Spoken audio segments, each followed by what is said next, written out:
कहि सक न सारद शेष नारद सुनत पद पंकज गहे अस दीन बंधु कृपाल अपने भगत गुण निज मुख कहे सिरनाय बारहि बार चरनहि ब्रह्मपुर नारद गए ते धन्य तुलसीदास आस बिहारी जे हरि रंग रंगे।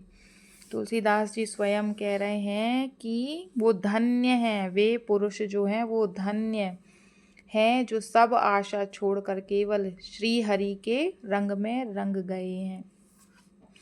यहाँ पर देखिए कितना सुंदर है। दीप शिखा सम जुबती तन मन जनी होश पतंग भजहि राम तजि काम मद करहि सदा सत संग। युवती शरीर जो होता है वो दीप की लौ के समान होता है, मतलब बुझनी तो है ही ना लौ, और मन जो होता है वो पतंगे के समान होता है और दिए के आसपास मंडराता रहता है। काम और क्रोध मद छोड़ करके क्या है, काम और मद को छोड़ करके श्री राम जी का भजन कर और सदा सत्संग कर। प्रेम से बोलो जय श्री हरि।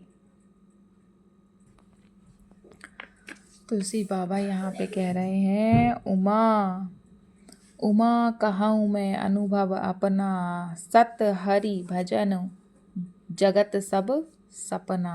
उमा कहूँ मैं अनुभव अपना, भगवान भोले बाबा तक अपना अनुभव कह रहे हैं कि उमा मेरा अनुभव है कि सत हरि भजन, सिर्फ हरि भजन ही सत्य है और जगत सब सपना। सुखी मीन सब एक रस अति अगाध जल माही जथा धर्मशीलन के दिन सुख सनजुत जाई। इसका मतलब है कि उस सरोवर के अत्यंत अथाह जल में सब मछलियां सदा एक रस एक समान सुखी रहती हैं, एक समान सुखी रहती हैं, जैसे धर्मशील पुरुष के सब दिन सुखपूर्वक बीतते हैं। मतलब कि जब हम भगवान का भजन करते हैं तो हमारे सारे दिन ही जो होते हैं वो सुखपूर्वक बीतते हैं। तात तीन अति प्रबल खल काम क्रोध और लोभ मुनि विज्ञान धाम मन करहि निमिष महु क्षोभ।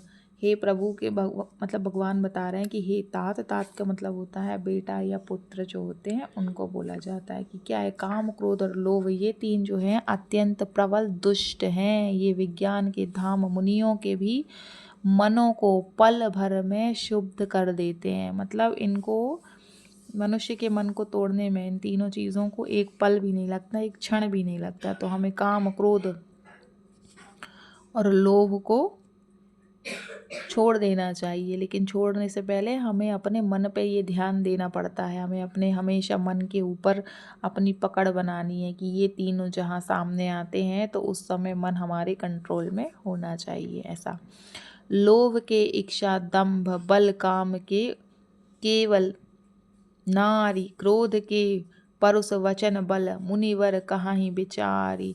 लोभ को इच्छा, दंभ का बल, दंभ मतलब होता है गर्व, मतलब अभिमान जो हो जाता है ना, वो दंभ का बल।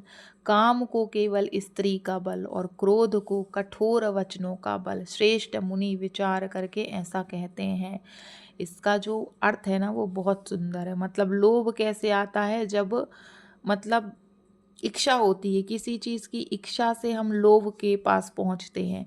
ऐसे ही जब हमको मतलब जैसे दंभ आता है तो वो किस चीज़ का आता है, बल का आता है, चाहे वो धन का बल हो चाहे हमारे बल का बल हो, मतलब कि शरीर का बल हो। और काम कैसे आता है, स्त्री के बल से काम आता है, स्त्री को पुरुष के बल से आता है। और क्रोध को कठोर वचनों का, किसी के कठोर वचन सुने और हम क्रोध में फंस गए, क्रोध तक पहुंच गए। तो ये जो चीज़ें हैं, ये तीन ही चीज़ें हैं जो हमें त्याग देनी चाहिए।